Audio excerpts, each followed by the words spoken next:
This lecture continues with the Second Empire, looking at visual culture and how it begins to shift and foretell modernist movements that are here to come very soon.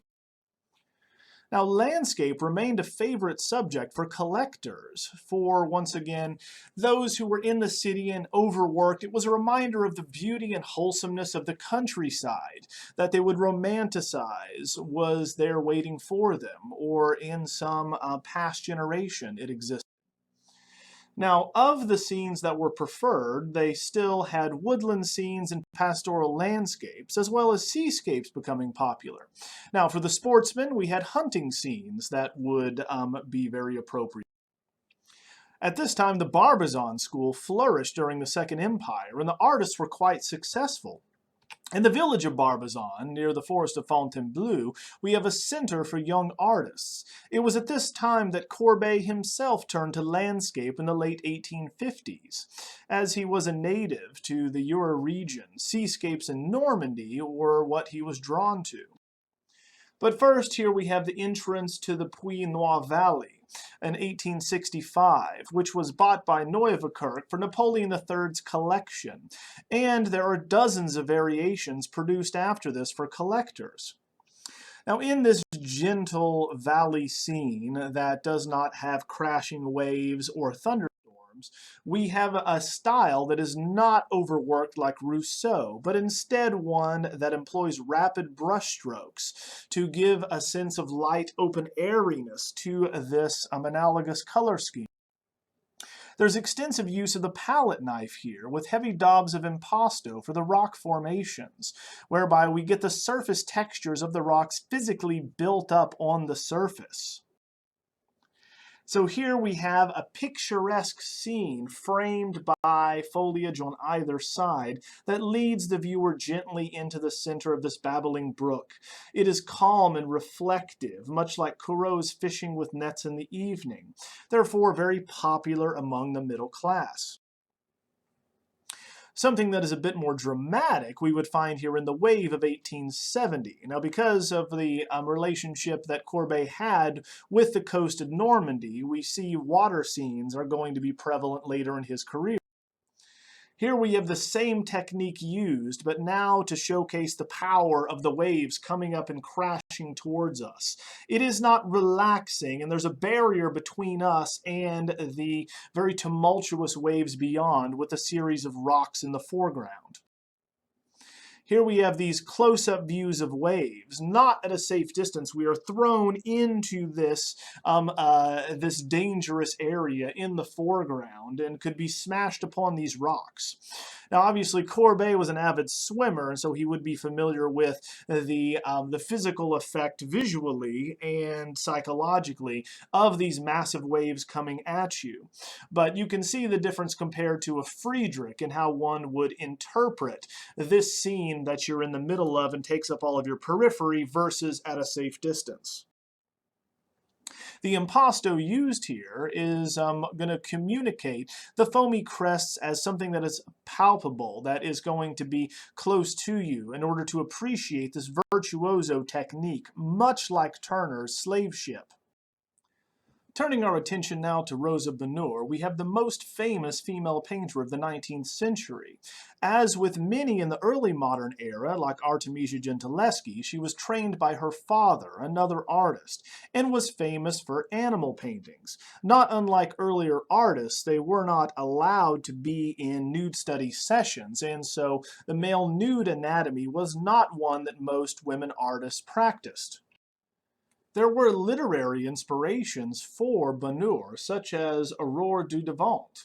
Her masculine pen name was George Sand, and once again, the painting we'll discuss in a moment by Bonheur, Plowing in the Nivernais region, was inspired by Sand's book The Haunted Pool of 1846. The heroic work by Bonheur, The Plowing in the Nivernais region of 1849, would make her reputation at the Salon of 1850 and 51 that were combined due to the crises of the revolutions. Now we find that at the same salon there were other rural themes, those like Millet's and Courbet's, which is going to showcase either heroically or tragically the state of poverty in rural areas. However, Bonheur does not showcase the hardships and drudgery of rustic life. Instead, hers is a rustic grandeur, bucolic and timeless, with her peasants being content with their lives and the activities they're engaging in. The Horse Fair is perhaps going to be the most famous work by Bonheur and made her a household name in 1853.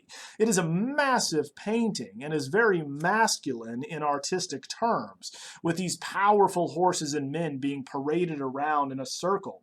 It is 8 feet by 16 feet, a huge work showcasing the biweekly horse market in Paris, whereby draft and work horses would be bought and sold. It is a tour de force of horse painting with a life-size figures shown in different poses and a variety of angles. Find that she even includes her own self-portrait here, asking special permission from the police to dress in pants and to attend the event to know what it would look like. Now, in order to avoid undue attention to herself as a woman here, she's going to be dressed in such a way. So, if you read Saslo, we can see here that the lesbian body is hidden and disguised in masculine terms. She doesn't want to stand out necessarily as a woman. Here, Wall, importantly, is going to note the invisibility of lesbianism and the notion that we have images like Courbet's with two women, which he calls sleeping, for instance, in an allegory, would not have been considered love between two women at the time. It is not even seen by men. Women can paint, once again, more than genteel subjects and flowers, which is shown here by Bonheur, and what is important about Bonheur. She paints in masculine terms, whereas earlier artists would be confined to and required to paint things like still lives and flowers. She chooses one of the most powerful animals to showcase in this massive life-size work. That is the epitome of force and bravura. It was a sensation for its own merits, and because of it, we find that not only is this an amazing painting, but it is also amazing that a woman painted it, as they would say at the time in the Salon. Much the same type of sensationalism that you would find Giorgio Vasari and Renaissance biographers noting with the famous predecessors like Sophonisbe Agneswola or Lavinia Fontana from the 16th century. So Bonheur had proved there is a market for peasant life, as in the examples shown with the plowing in the Nivernais region. But she had to underplay the wretchedness of their existence to make it palatable for a middle-class audience. It is an affirmative view of the bourgeois myth of rural society. In other words, the middle class living in cities didn't want to think about people suffering on the outskirts, but instead had this romanticized idea that life was better and simpler if they did not have to go to an office every day and be crowded with these thousands of other people. The same cannot be said of Millet, whose Sower had a very powerful message of the rural worker, but did not sugarcoat the realities of hard labor. The same can be said perhaps of his most famous work, The Gleaners of 1857, whereby he did begin somewhat to idealize his subjects, but not by overlooking the back-breaking labor they were responsible for. They are, like Courbet, anonymous figures in the realist motif here, with monochromatic earth tone colors, using a rough, unfinished brushwork. You can see here there's not a lot of detail when it comes to the figures' clothing or what they're doing, this is tied to the tradition in art history of the seasons, whereby different activities in the agricultural calendar were often shown at different parts of the year, which could overlap other interests. It was not just about the agricultural seasons, but instead the seasons in general as they relate to life and the life cycle, astrology, class, and allegory. Here we see that farmers allowed indigent laborers to glean what was left over from the ears of wheat. They were, of course, carefully supervised by a constable to make sure that they were only taking that which was offered to them by this age-old right. Here we have the poorest of the poor. They are unable to do anything other than pick up scraps, but they are orchestrated in their poses and dignified and epic, monumental figures. It has a moralizing quality as well, and has allusions to the biblical heroine Ruth, who gleaned the field of Boaz, for instance. A similar religious interpretation can be found in Millet's other works, such as the grafting a tree and the Angelus bell. So here we have these peasant pictures where they are content. They were very popular with collectors as they showed a type of nostalgic view for what the countryside and rustic living and life was actually like. Here we have a very idyllic quality to this scene with the farmer and his wife in front of a well-kept cottage as they are grafting a tree, which involves splitting a trunk in half and placing branches inside so it'll start fusing and growing back together. Now, these independent farmers that own their own tracts of land, such as Millet's own father, were quickly disappearing. So this is, in fact, a romantic fiction that we're looking at. We find that we have large corporations and industry taking over agriculture. So they're fast being replaced with huge tracts of land, as seen in the Gleaners, with capitalist farmers, low-paid day laborers, much like we have to this very day, actually producing and growing food. Demonstrating the religious appeal to the middle class that this romantic and idealized understanding of the rural worker had, we give you Millet's Angelus of 1859, in which we see a farmer and his wife interrupted as they're pulling potatoes, and they stop and pray at the Angelus bell, which goes off at sundown. One can see the church in the far back right distance that is playing this bell. Now here, the Angelus bell refers to Gabriel's greeting to Mary that begins Angelus Domini and is the angel of the Lord announced to Mary that she would give birth to the Son of God. So even though we do not have religious figures in this scene, and we are not showing something outside of a genre scene, frankly, we still have associated with this the religious underpinnings that the rustic folk were believed to have had. So nostalgia here for this idyllic rural past can be seen in both of these Millets, both of grafting a tree and Angelus. And of course, these scenes and the individuals no longer exist thanks to the changes that industrialization had wrought the countryside and food production. Now, the Angelus becomes a cultural icon in France. It goes on tour in the US, where it was bought for 500,000 francs, which was unprecedented. Now, here we find that it was billed as the most famous painting in the world. Now, Millet was popular, but Jules Breton was the most recognized master of the peasant genre in the Second Empire. His works were purchased by the government for their positive and epic vision of peasant life. Here we find that the recall of the Gleaners from 1859 shows women recalled by a guard off to the left, who's going to be bringing them in from the harvest. We are not showing the backbreaking labor as we did in the Gleaners. They are standing up. And once again, they look very content with the rich bounty that they are bringing in, instead of the rather meager scraps that they're collecting with Millet. Here, if we compare the two, we can see the upright, heroic, and stiff posture of those in Breton versus the bound to the earth as the head is underneath the horizon line effect that we have with Millet. As a matter of fact, the example with Bretons is going to recall the caryatids from ancient Greece and the Erechtheion. So this classical precedent for these monumental figures in contrapposto poses. Here, this resembles the allegories in the early modern period of the harvest, such as Peter Bruegel the Elder and the corn harvest, whereby we see the different ages of man reflected in the allegory of the agricultural calendar. Here we know that Breton was praised for his realism, as every woman is individualized and taken from an actual model. The regional clothing was taken from northern France, as was the landscape that rang much truer for people than Malays had.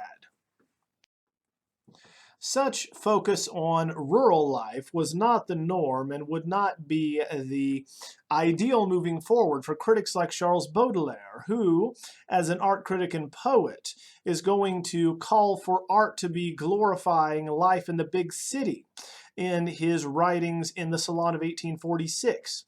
Few artists did this, and so following up in 1863, he wrote a very lengthy article, The Painter of Modern Life, and cited Constantin Guy as an example. Now, Guy is going to be a painter of modern urban life and an illustrator for British magazines. He traveled around the world recording historical events such as the Crimean War. In the 1850s onward, he stayed in Paris and spent his afternoons on the streets, watching the rich return home and he would then return home after watching people out in the nightlife and sketch from memory. Here we see pencil and thinly washed watercolors were well suited to the momentary scenes of urban life on the streets that he saw, such as these women, actually prostitutes, these streetwalkers, wearing wide skirts and blue feathers. Now this recorded what Baudelaire referred to as the elegant life, obviously mocking in tone, the phony splendor and the underlying sadness that the world of prostitution actually held. Now, women's styles were embodied by modernity, which is a newly coined term. Thereby a state of transience or continual change. We find women's fashions change very rapidly and reflect this new transience of being. So modern and modernity both come from the French term mode, or of the fashion. What is fashionable? So we can most clearly see that in women's fashion because it changed more so dramatically than in men's fashion. Hardly a decade goes by that we don't see radical changes and shifts in fashion reflected in what women wear. Therefore, it is a perfect stand-in for modernity and the ever-changing and the quick pace that we find civilization in. Here, Baudelaire, in his Painter of Modern Life, would actually state that it's difficult to distinguish ladies now from prostitutes. And in the Second Empire, men of wealth would even set up mistresses.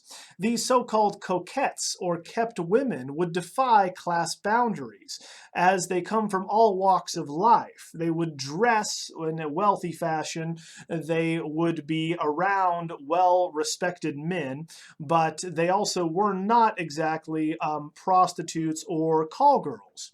So instead, this is going to form the demi-monde, the unstable world that we have here in the late 19th century, made possible by modernity.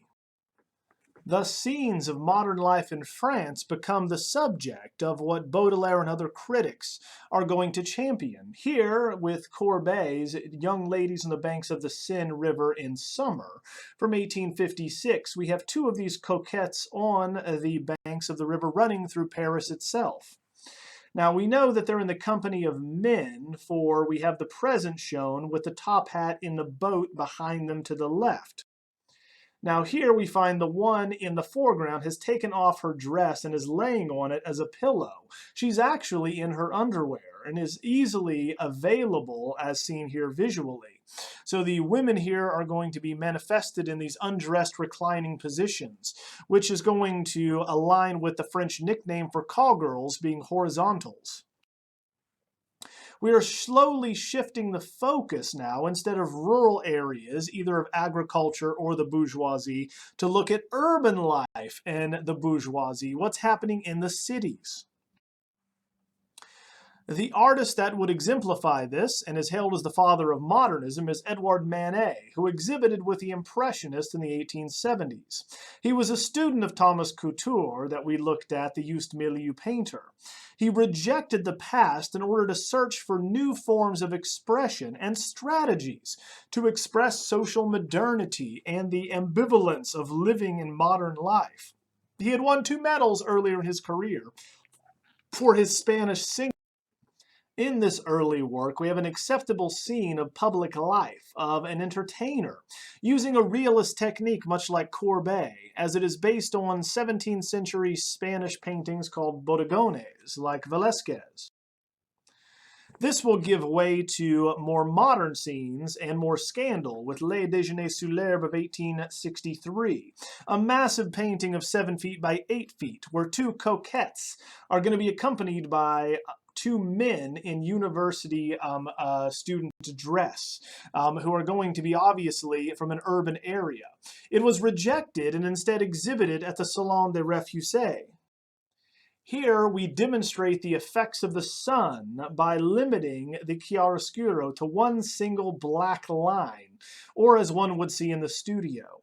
We find that critics would refer to this as, once again, you have a dressed series of men and women who are nude or in a state of undress.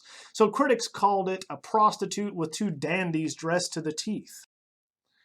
It appears very sketchy and unfinished, and it was faulted for its foreground modeling and failure to comply with academic tradition of finish. Now, the scene is actually taken from an engraving by Marcantonio Raimondi after Raphael, The Judgment of Paris. And in the lower right-hand corner, we can see the precedent with 2 men or river gods and a woman. This is the difference between appropriate nudity and nakedness. For the woman, obviously, in Manet's Les Déjeuners, is going to have taken off her dress. She was clothed. Therefore, being unclothed is not her natural state. Whereas these river gods are naturally nude. They were never clothed, nor is it not a natural state for them to be clothed. So here the model is going to be found also in the Louvre with these 2 men who are clothed next to a nude woman. However, the nudity is appropriate in Giorgione's Pastoral Symphony because it's based on the visual context. That being, these are not real women. Instead, they are muses. They are fictions. They do not exist in our reality. Whereas, if we're going to be distancing this type of image in time, we find that it becomes ever more sexually charged. For if we're showing an actual woman not clothed in mythological guise, is what makes it scandalous. She also looks out at us. She is the focalizer for this image. Artists and musicians have staged the same type of photograph, showcasing what it would look like for us to see an actual image of 2 clothed men of the day and, once again, a nude woman with them. So it is more scandalous if it is real for us instead of safe and off in the veil of history. So it was intended, very importantly, to shock this modern audience with this modern subject and style. Another image was made to shock, and it was made in the wake of the Salon of the Venuses of 1863, complying to these specific rules for showing the female nude. And with the Olympia of 1863, all of these academic rules have been dispensed with, and we are going to see the nude for what it is in modern times. One of the best examples of that is his Olympia from 1863, a life-size, reclining or recumbent nude portrait of a woman with a black maidservant at the foot of her bed holding flowers, while a black cat in the lower right-hand corner is on its haunches hissing at us. The image is going to become known as the first modern nude, for it shows a woman exactly as she is, instead of in the guise of a famous character from history, the Bible, or mythology. Now this is lampooning the Venus of Urbino, the most famous reclining female nude from the Renaissance painted by the Venetian master Titian. Now, she is in the same pose, reclining on the bed, tilting her body towards the viewer with her right elbow brought up and her left hand on her pelvis. You find that we also have a servant behind her, in this case holding flowers instead of the two grabbing her clothes. And then finally, the dog that is asleep at the base of Venus's feet has been switched out for a cat. Thus, of course, we are making it very obvious what this is a painting of, and that is a prostitute, because it is a play on the word cat house. Olympia as well, entitling this work Olympia, would have signaled to Manet's viewers expressly that this is in fact a prostitute, because that is a very popular name of a low-class street-walking prostitute at the time. Now, we noted earlier that in the Venus of Urbino, she too is technically a prostitute, but we do not show her as such. She is going to be in the guise of a goddess. Therefore, we are removing this veil. Now, all of these subtle changes by Manet infuriated critics because it reveals the very carefully constructed world of the academic nude, which is there for male delectation and the viewer. You find that we can't even understand or believe that the Olympia is nude because she's actually still wearing fashionable mule heel slippers, right? She has a choker right around her neck. She's wearing earrings, right, in this way. Now, this is universally criticized by art critics and journals, and they mock it mercilessly. They're very uncomfortable with this painting because it is the first time that a woman has actually defied the male gaze. That being, she is criticized for being unfinished, and certainly Manet did not distinguish the tonality between, say, her thigh, abdomen, breast, and arm here. So they criticize her as being made of Indian rubber or wearing a gorilla suit, having a sickly toad right over her pelvis. Now, the difference between the two and how they are presented may not immediately be recognizable to a modern audience, but if you carefully look at how encoded the Venus of Urbino is for male viewers, whereby she coyly tilts her head to the side, passively seducing us, while at the same time masturbating, inviting the view of the male, inviting the male to participate. Whereas in Manet's Olympia, we have a real prostitute who is clamping down over her pelvis, who's going to be sitting up and staring aggressively at us, not coyly inviting us to look upon her, but instead she is looking back aggressively. So we have here the difference between a real prostitute and one in the guise of an ancient Roman or Greek goddess. Now, this rejects the male gaze, thus calling attention to the fact that these images were made to objectify women. So this is once again one of the first examples we find in the history of art of feminine agency, of a woman controlling how she is being seen, and is of course not going to be coyly inviting us to objectify her. To illustrate the point, we have a 1948 photograph of an oblique look in which we have window shoppers looking at paintings. The woman is going to be discussing a painting directly in front of her, whereas the man is going to be very focused on the nude woman in the posterior view in the painting to the left. Thus, we can see the objectification in the male gaze in action.